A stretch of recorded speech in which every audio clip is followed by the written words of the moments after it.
গল্পের সুর চ্যানেলে সবাইকে স্বাগত জানাচ্ছি। আমি রোমানা নূপুর। এখন আপনাদের পড়ে শোনাব গজেন্দ্র কুমার মিত্রের লেখা একটি গল্প, বিবাহ। পশ্চিমবঙ্গের একটি গ্রাম।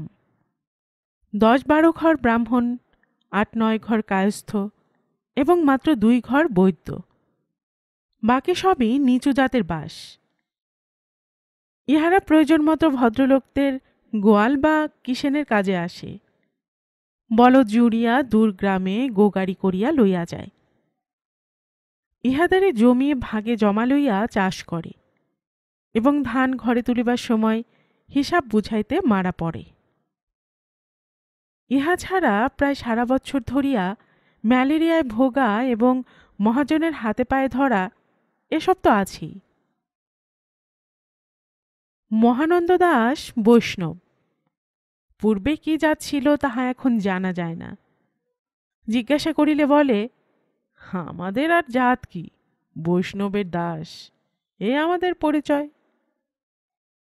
অভিজ্ঞ লোকেরা চোখ টিপিয়া বলেন, জাত হারালে বৈষ্ণব, তা জানো না?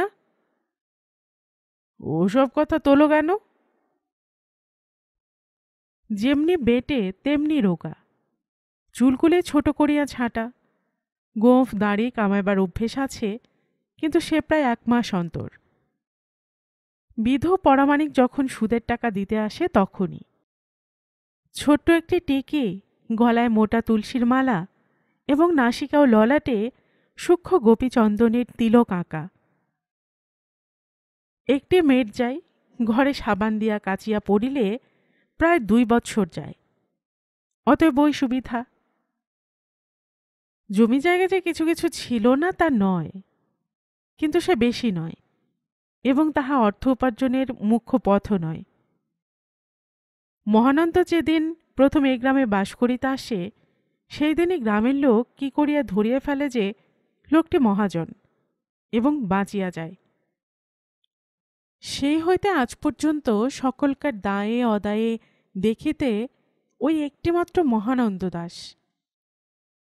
লোকটা সুদ একটু বেশি নাই সত্য, কিন্তু অর্ধরাত্রেও চাহিবা মাত্র টাকা বাহির করিয়া দেয়। এ তল্লাটে যত মহাজন আছে, মহানন্দের মতো অত উঁচু মন কাহারও নয়। টাকা যতই না কেন বাকি পড়িয়া থাক, উপযুক্ত বন্ধক দিলেই টাকা বাহির করে, কোনো কারণেই না বলে না। লোকটার যে কত টাকা তাহা রায়পাড়ার পণ্ডিত মহাশয় পর্যন্ত অনুমান করিতে সাহস করেন নাই। তবু তাহার শটকে ও নামটা ভালো করিয়া পড়া আছে। তবে মহানন্দের বাড়ি কোনোদিন ডাকাত পড়ে নাই, সে কেবল এই একটিমাত্র কারণে যে ডাকাতদেরও টাকা ধার করিবার প্রয়োজন হয়। ভদ্রলোকেরা বন্ধক রাখেন গহনা, ছোট লোকেরা রাখে বাসন। জমি জায়গাও যে বন্ধক থাকে না তাহা নয়, কিন্তু সে কদাচিৎ কখনো, নেহাত দায়ে পড়িলে তবে, কারণ আদালতকে মহানন্দের বড় ভয়। তবু এই কয় বৎসরে মহানন্দের প্রায় 25-30 বিঘা ধান জমি দখলে আসিয়াছে। কেনে নাই সে 1 কাঠাও। অলঙ্কার বন্ধকে সুদ বেশি, টাকাও কম। 10 টাকার অলঙ্কারে 5 টাকার বেশি সে কোনো মতেই ধার দিতে প্রস্তুত নয়, এবং সুদও টাকায় 4 পয়সা।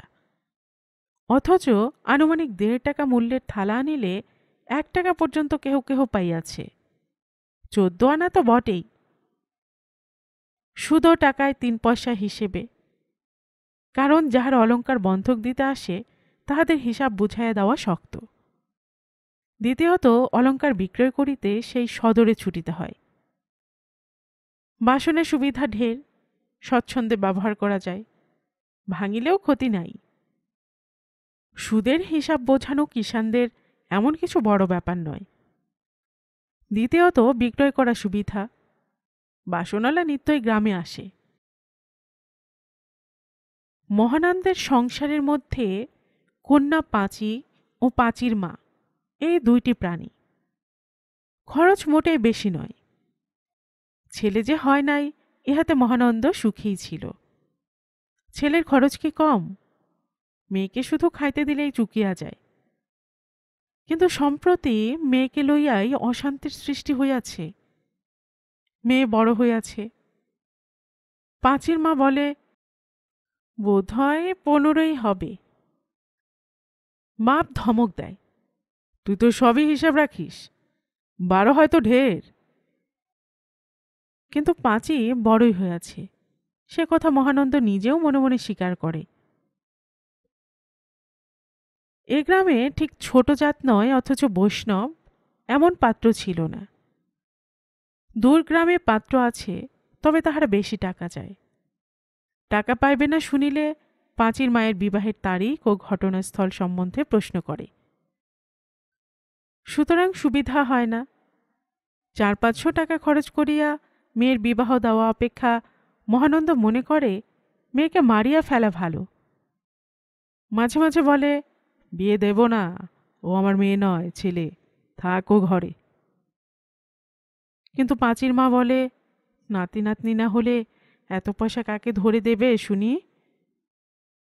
এত তো কত পয়সা, নজর দিসনি বলছি পাঁচির মা যখন তখন। আর যদি একটা, ভগবান না করুন, রোগ নারে হয়, তাহলে ও কটা টাকা তো ডাক্তার ওষুধে উড়ে যাবে। কিন্তু অত কষ্টের পয়সা 5 ভূতে লুটিয়া খাইবে মনে করিয়া রীতিমতো শঙ্কিত হইয়া ওঠে। কাজে পাত্র শেষ পর্যন্ত খুঁজিতেই হয়। অশান্তি যখন সত্য সত্য এইরূপ প্রবল আকার ধারণ করিয়াছে, তখন একদিন ভগবান মুখ তুলিয়া চাহিলেন। কেমন করিয়া তাহাই বলি। শরতের শেষ, সন্ধ্যার দিকে যেন একটু গাটা কেমন শিরশির করে। বাহিরের ঘরে দ্বার বন্ধ করিয়া মহানন্দ তামাক টানিতে টানিতে একটা সুদের হিসাব মিলাইবার চেষ্টা করিতেছিল। গয়ের শরীখানি বেশ ভারী ভুরি। পাঁচির মায়ের ভারী পছন্দ হইয়াছে। হিসাবটা মিলিলেই আর ফেরত দিবার প্রয়োজন হয় না। কিন্তু হিসাবটা বড় অবাধ্যভাবে মিলিতে চাহিতেছিল না। শুধু কলকের পর কলকে তামাক পুড়িতেছিল। তামাকের বাজে খরচটা মহানন্দ বন্ধ করিতে পারে নাই। বরং সে কথা কেহ তুলিলে বলিত, দুটো তো মোটে প্রাণী, মেয়েটার বিয়ে দিলেই পর হয়ে যাবে, একটা বাজে খরচ তো চাই, নইলে এত পয়সা খাবে কে? বাহির হইতে সাড়া আসিল। বলি, দাসের পো আছো নাকি? যোগায় নাকি? এসো এসো, দোর খোলা আছে। যোগাই ওরফে যোগেন এক বয়সী। সুখ দুঃখের কথা যেন উহার সহিতই জমে ভালো। যোগাই খদ্দরে চাদরটা বেশ করিয়া জড়াইয়া ঘরে ঢুকিল এবং দরজাটা বন্ধ করিয়া দিল।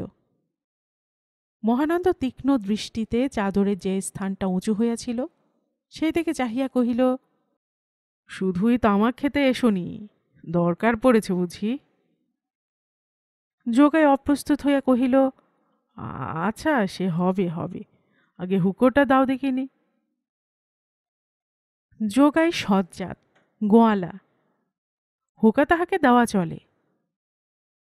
মহানন্দ হুকাটা বাড়াইয়া দিল। যোগাই মিনিট 2 নিঃশব্দে তামাক টানিয়া কহিল, গোটা 2 টাকা দিতে হবে এই রূপোর চরণচূড়টা রেখে। মহানন্দ কহিল, কই দাও দেখি। কিন্তু রূপার চরণচূড়ের সঙ্গে সঙ্গে একটি থালাও বাহির হইল। এসব আবার কি? এটা সুবলের মা জোর করে গছিয়ে দিলে। বলে, যাচ্ছ তো অমনি এটা নিয়ে আমার জন্য একটা টাকা নিয়ে এসো। সুবলের মা কাউরার মেয়ে, পাড়ায় অনেকের বাড়ি বাসন মাজার কাজ করে। ইহার সহিত যোগায়ের নাম মিশিয়া একটা কুচ্ছা বাতাসে উঠিয়া ঘুরিয়া ঘুরিয়া আজকাল মিলাইয়া গিয়াছে।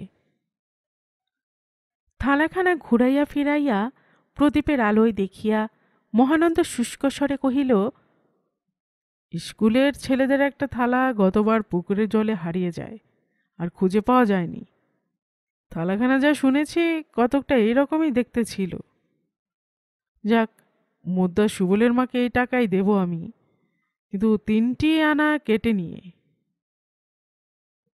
যোগাই স্কুলের থালার ধাক্কাটা সামলাইয়া ঢোক গিলিয়া কহিল, কেন? আষাঢ় মাসে সুবলের অসুখের সময় যে কাশিখানা রেখে 1 টাকা নেয়, তা গত মাসে বেচে সুদ আসল আদায় হয়নি। তার দরুন 3 আনা কেটে নেব।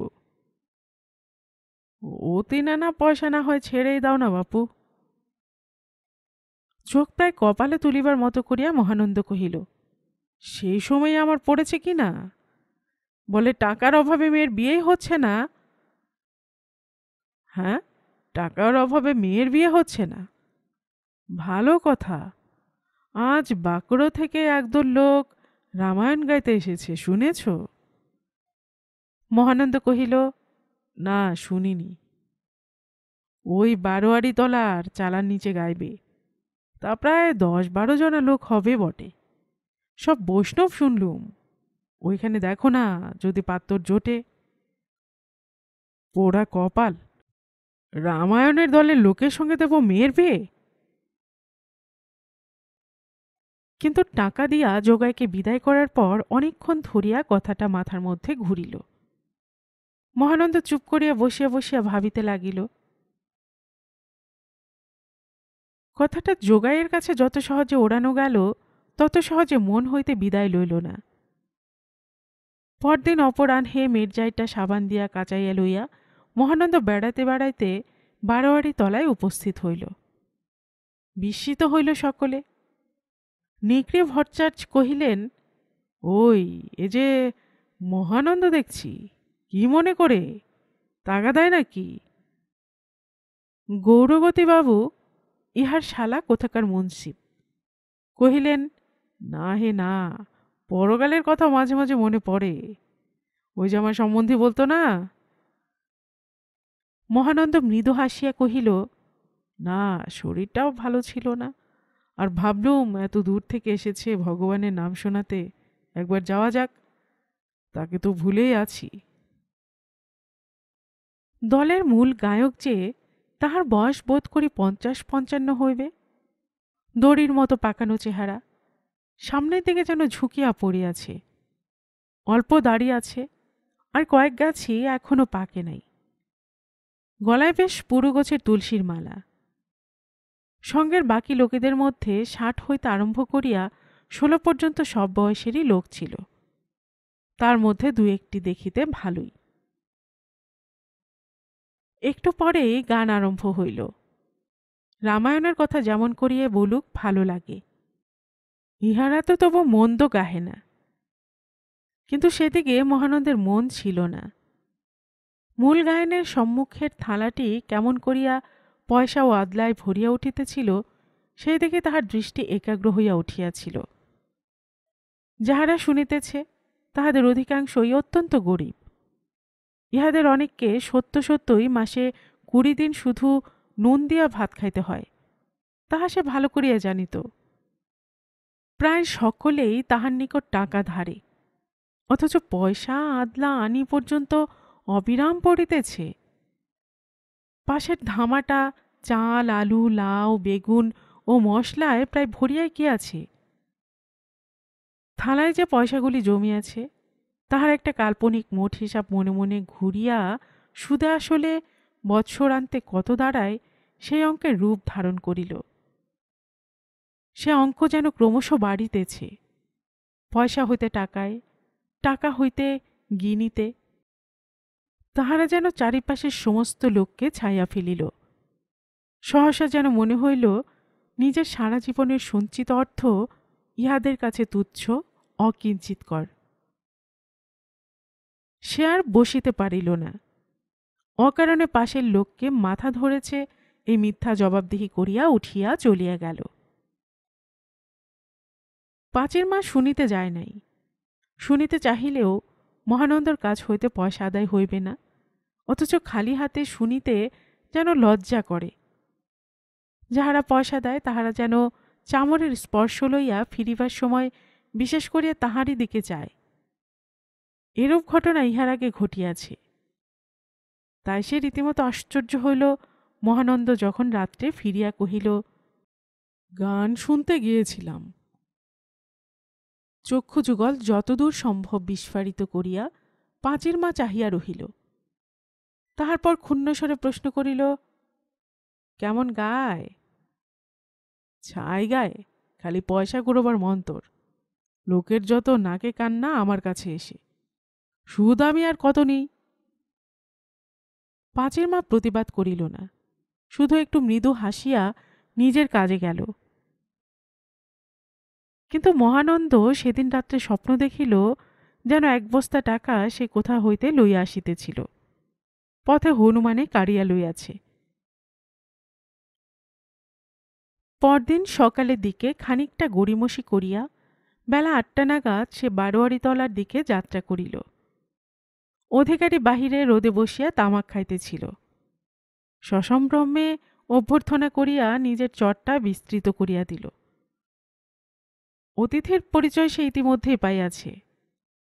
যে লোকটা ইহাদের বাসন প্রভৃতি মাজার কাজ করিতেছে, সে দূর হইতে দেখিয়া কহিয়াছিল, ওই মহানন্দ দাস এদিকে আসে কেন? কে? মহাজন মশাই, মেলা টাকা।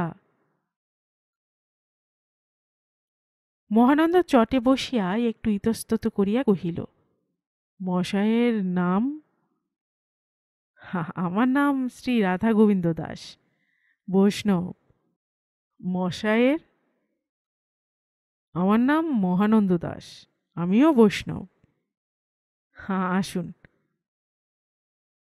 রাধা গোবিন্দ হুঁকা বাড়াইয়া দিল। মহানন্দ কহিল, আপনাদের বাড়ি শুনলাম বাঁকুড়ায়।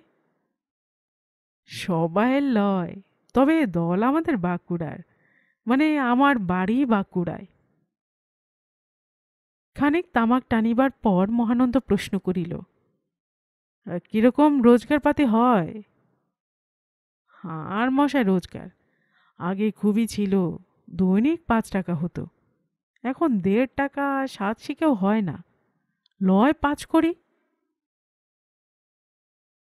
১৬-১৭ বৎসরের একটি ছেলে কলাইয়ের বাটিতে চা খাইতে খাইতে আসিয়া দাঁড়াইয়াছিল।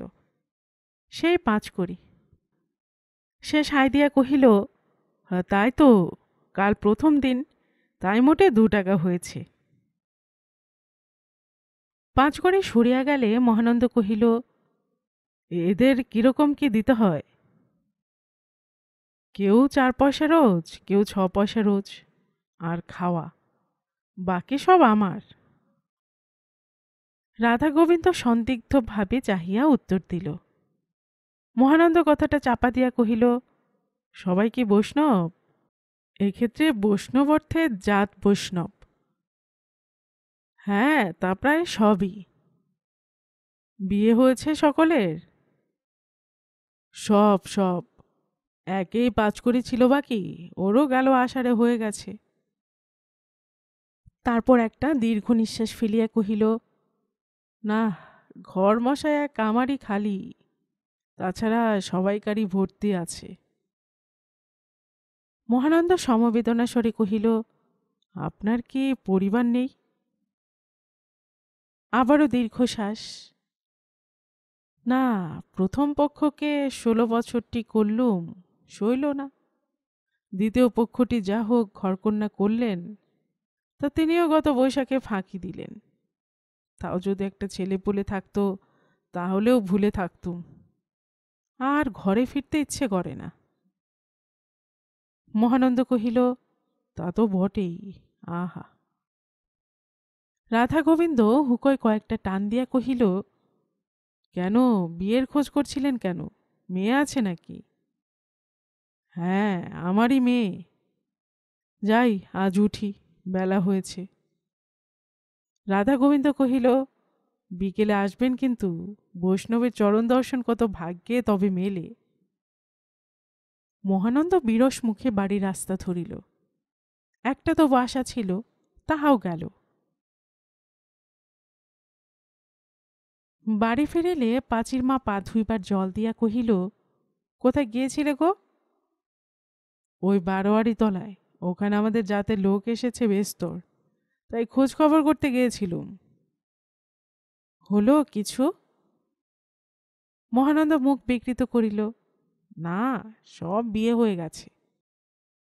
তারপর খামোখা অযাচিতভাবে বলিল, যাই বলো বাপু, অধিকারীর কিন্তু অনেক টাকা, 4টি করে পয়সা দলের লোকদের দিতে হয়, বাকি সব ওর।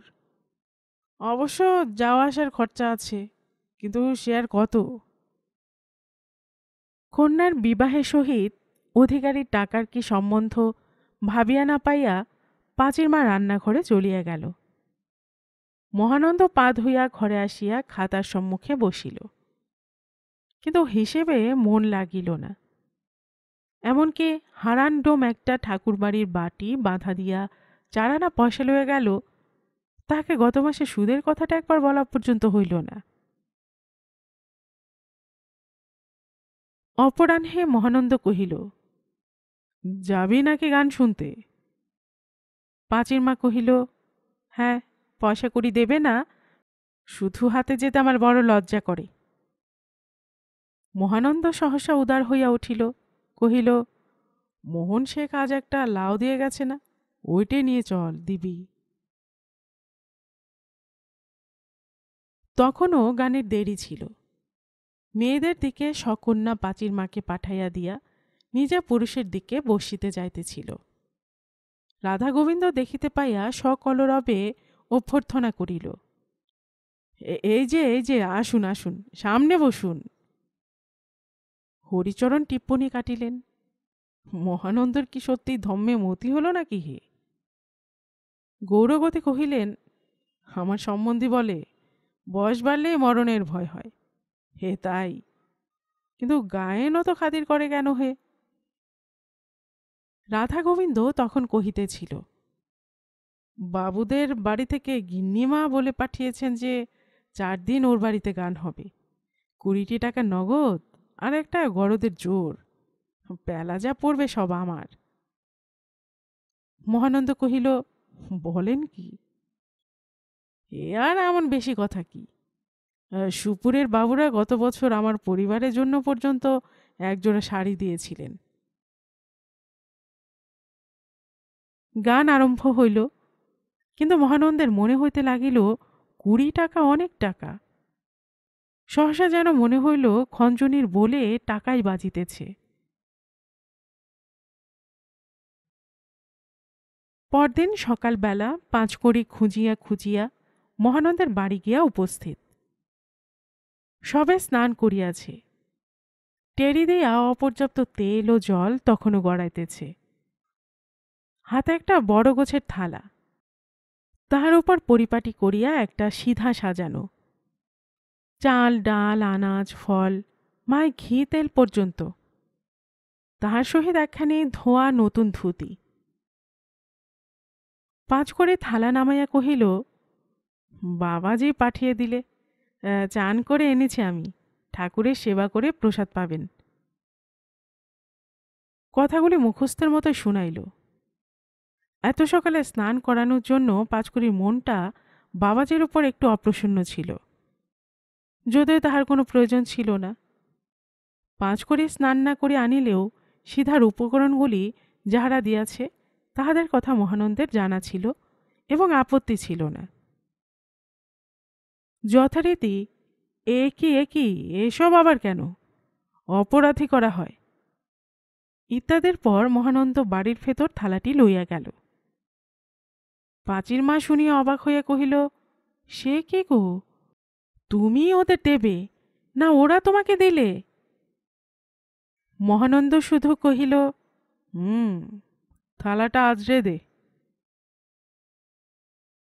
ইহার পর আরো 2-4 দিন আসা যাওয়া এবং জিনিসপত্র আদান প্রদানের পর সহসা একদিন দমকা হওয়ার মতো বাড়ি ঢুকিয়া মহানন্দ কহিল, সার্থক ভগবানকে ডেকেছিলি পাঁচির মা, এতদিনে পাঁচির আমার পাত্তরের মতো পাত্তর জুটল। পাঁচির মা পুলকিতভাবে রান্নাঘরের বাহিরে আসিয়া প্রশ্ন করিল, ও মা, কোথাকার পাত্তর গো, কে সম্বন্ধ আনলে? মহানন্দ কহিল, 7 পুরুষে বৈষ্ণবরা, ওর পিতামহ ছিলেন লোচন দাসের সাক্ষাৎ শিষ্য, কত জন্মের পুণ্যি থাকলে তবে ওরা বাড়িতে পা ধোয়। পাঁচির মা কহিল, কে গো, তাই বলো না। মহানন্দ কাল সারা রাত্রি জাগিয়া মনে মনে রিহার্সাল দিয়া রাখিয়াছে, সে অত সহজে কথা ভাঙিবে কেন? সে কহিল, আর পয়সায় কি সামান্য? এই গাখানার মতো একখানা গা কিনে ফেলতে পারে। ওদের আয় কত? পাঁচির মা এবার ধৈর্য হারাইলেন। মরণ আর কি, আসল কথা কিছুতেই বলবে না, খালি যত বাজে কথা। কে ছেলে, কি বৃত্তান্ত, নেশাখোর কি মাতাল তার ঠিক নেই। বলিস কি পাঁচির মা, জিভ খসে যাবে যে, মহাপুরুষ লোক ওরা। দুই হাত জোর করিয়া মহানন্দ উদ্দেশ্যে নমস্কার করিল। পাঁচির মা যখন নিতান্তই রান্নাঘরে ঢুকিতে যাইতেছে তখন কথাটা ভাঙিল। আমাদের এই বাবাজি, ওই যারা রামায়ণ গাইতে এসেছেন না, তাদেরই অধিকারী রাধা গোবিন্দ, উনি আমার পাঁচিকে চরণে স্থান দিতে রাজি হয়েছেন। বিস্ময়ে কিছুকাল বাক্যস্ফূর্তি হইল না। তারপর পাঁচির মা সপ্তমে চড়িল। তুমি পাগল হয়েছ? না দেহে সত্যি মানুষের চামড়া নেই? হ্যাঁ, ওই ৭২ বুড়োর সঙ্গে দেবে পাঁচির বিয়ে? হ্যাঁ, বাপ হয়ে কি করে মুখে আনলে গো? অমন নির্জলা মিথ্যে কথাগুলো মুখে আনিসনি পাঁচির মা, অপরাধ হয়। বলি মানুষ আমরা চিনি না? ৪০-এর ওধারে কিছুতেই নয়। কেমন ঢলঢলে চেহারা, বরং আরো কম মনে হয়। পাঁচির মা গালে হাত দিয়া কহিল, পোড়ার দশা, ওই ব্রেশ কাট মিনসেকে বলে ঢলঢলে চেহারা? ওসব হবে টবে না বাপু, বলে দিলুম। এবার নিজ মূর্তি ধরব। হায় রে, যার জন্য চুরি করি সেই বলে চোর। একে তো একগাদা টাকা চায়, তাও না হয় ধার কর্য করে দিলুম, কিন্তু যার সঙ্গে দেবে সেই পাঁচি কিনে চলে যাবে, বলে ৫টা নয় ৭টা নয়, ওই একটা। তাও যদি চোখের আড়াল হয় তাহলে আর মাগি বাঁচবে না, খেতে খেতেই মরবে। তার চেয়ে মরুকে। বললে যে দেশের জমি জায়গা বেচে সব টাকা এনে আমার হাতে দেবে, আর এইখানেই থাকবে। ভাবলুম ভালোই হলো, বয়স একটু বেশি, তা আমার পাঁচেই বা কি ছেলে মানুষ। পাঁচির মা রণচণ্ডী মূর্তিতে কাছে আসিয়া কহিল, তবে রে হাব হাতে, টাকা নিয়ে মেয়ে বেচছ? আবার মেয়ের বয়স দেখছ? ওই ৭২-এর সঙ্গে আমার দুধের মেয়ে পাঁচির তুলনা? টাকা সজ্ঞে যাবে? আজই যদি দাঁত চিরকুটে হয়ে যাও, টাকা কোথায় থাকবে রে? বেরো আমার সামনে থেকে। মহানন্দ এতখানি বয়সে পাঁচির মায়ের এমন মূর্তি দেখে নাই। সে বুঝিল যে এ মন্ত্রে চলিবে না। আর কথা না কইয়া একটা দীর্ঘশ্বাস ফেলিয়া ঘরে গিয়া দেওয়ালের দিকে মুখ করিয়া শুইয়া পড়িল। দুপুরে আসিল পাঁচি ডাকিতে, বাবা, ভাত খাবে চলো। ভাত আজ আর খাবো না, শরীরটা ভালো নেই। পাঁচির মা বুঝিল, কহিল, ইহ, বিষ নেই কুলোপানা চক্কর, না খেলে আয় আমরা খেয়ে নিই।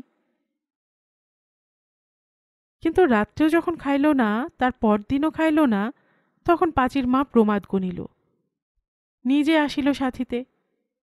কিন্তু মহানন্দের সেই এক কথা, এ প্রাণ আর রাখব না পাঁচির মা, বাবাজিকে আমি কথা দিয়েছি, সে কথার নড়চড় আমার জীবন থাকতে হবে না, তার চেয়ে মরে যাওয়া ভালো। জীবনে কখনো কথার খেলাপ করিনি, জানিস তো। পাঁচির মা তিরস্কার করিল, অনুনয় করিল, কাঁদিল, অভিমান করিল, কিন্তু মহানন্দ অটল। সে জানিত যে স্ত্রীলোকের মন টলাইতে হইলে পুরুষের শুধু একটু দৃঢ় হওয়া প্রয়োজন হয়, আর কিছু নয়। ঘটিলও তাই। দূর ভবিষ্যতে কন্যার বৈধব্যের অপেক্ষা বর্তমানে নিজের বৈধব্যের ভয়েই প্রবল হইল। পাঁচির মা রাজি হইল। কন্যার অভিমানের কেহ খোঁজ লইল না। কন্যার মাতার অভিমান ভাসিয়া গেল। মহানন্দের অভিমানটা বড় হইয়া উঠিল।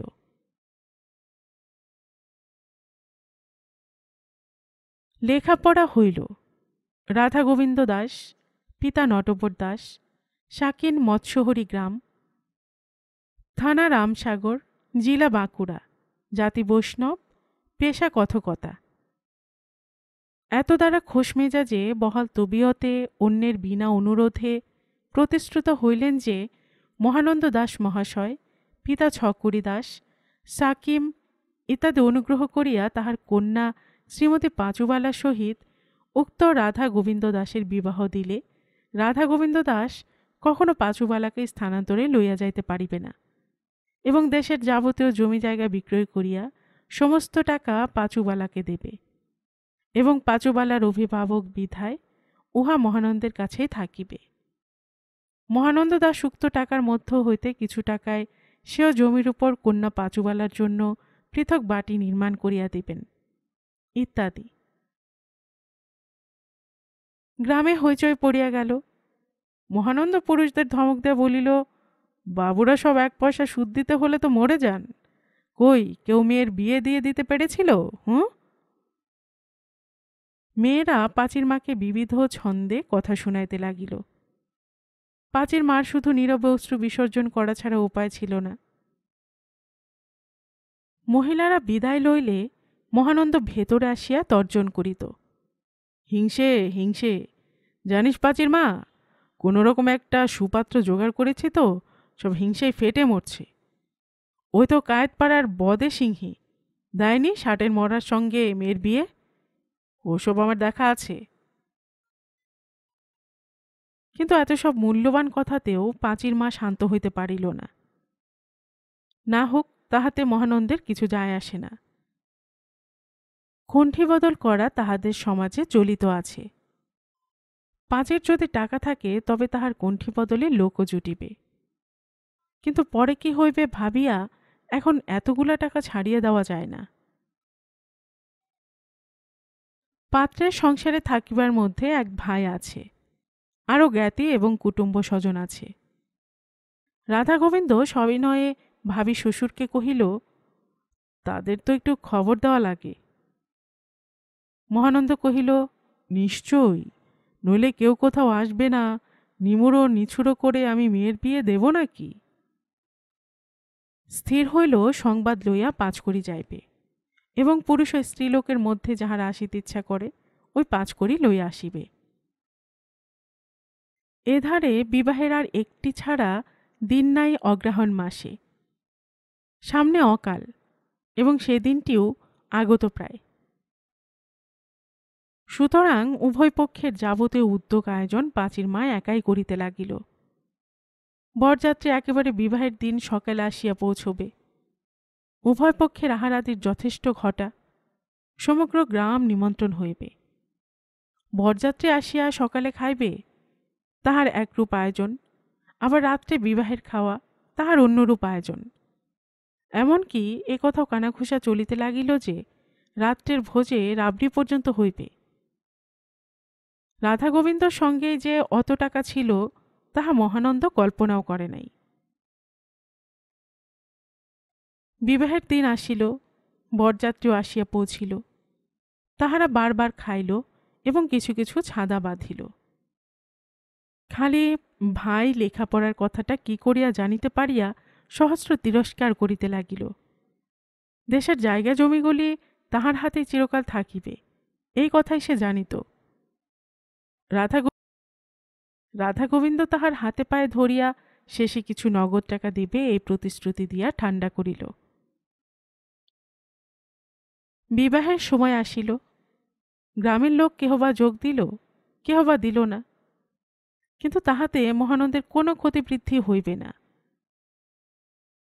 বাবুদের বাড়ি হইতে বিবাহ উপলক্ষে একটি চেলির জোর রাধা গোবিন্দ উপহার পাইয়াছিল। সেইটি পড়িয়া ওইটুকু পথ তাও পালকি করিয়া আসিয়া উপস্থিত হইল। নির্বিঘ্নে 4 হাত এক হইয়া গেল। খাওয়া দাওয়া গান বাজনা কিছুরই ত্রুটি হইল না, মায়ের বাসর ঘরে নাচ পর্যন্ত। শুধু পাঁচি সেই যে গোড়া হইতে ঘাড় নিচু করিয়াছিল তাহাকে কেহ আর ঘাড় তোলাইতে পারিল না। পরদিন প্রাতে নতুন জামাতা মুখ ধুইতে ধুইতে তাহার সৌভাগ্যের কথা ধারণ করিবার চেষ্টা করিতেছিল। পাঁচের যৌবনপুষ্ট চেহারাটা কাল হইতে মনে হইয়া ক্ষণে ক্ষণে যেন তাহার সর্বদেহে আলোড়ন দেখা দিতেছে। একটা আনন্দের স্রোত বুকের মধ্য দিয়া ছড়াইয়া পড়িতেছে। সেই পুলক হিল্লোল যেন ক্রমে বাতাসে ছড়াইয়া যাইতেছে, রেণু রেণু হইয়া বিশ্বের প্রতি অণুতে মিশিতেছে। সংবাদ আসিল, পাঁচ করে সকালে উঠিয়া বার দুই পায়খানায় গিয়া এবং একবার বমি করিয়া কেমন যেন এলাইয়া পড়িয়াছে। দুইবার সুদীর্ঘ পথ রেল ভ্রমণ, উপর্যুপরি আহার এবং রাত্রি জাগরণই অবশ্য তাহার কারণ। বক্তার বাক্যস্রোতে বাধা পড়িল। রাধা গোবিন্দের মনে হইল তাহার বুকের আনন্দ সব যেন এক হইয়া পেটের মধ্যে গিয়া তাল পাকাইতেছে। শেষে যেন সর্বদেহ অন্যভাবে আলোড়িত করিয়া বমনের আকারে বাহির হইল। হোমা, নতুন জামাইও যে বমি করছে গো। সার্কেল অফিসার ও হেলথ অফিসার আসিয়াছেন। হেডমাস্টার বুঝাইতেছিলেন যে বোর্ডিংয়ের চারিপাশে ব্লিচিং পাউডার ছড়ানো আবশ্যক। এতগুলি ছেলের শুভাশুভ সব শুধু কজন পড়েছে? বোধহয় জনা 7-8 হয়েছে। গ্রামে ছড়িয়ে পড়েছে কি না? রামায়ণ দলের অধিকারী আর ছোড়াটা মরেছে। আরেকটা লোকও পড়েছিল গাঁজা খেয়ে, বেঁচে উঠেছে। তাছাড়া নিবারণবাবুর নাতনি মরেছে। আর কারোর খবর এখনো পাওয়া যায়নি। তবে শুনছি মহাজন দাস মশাইয়ের অবস্থাও খুব খারাপ।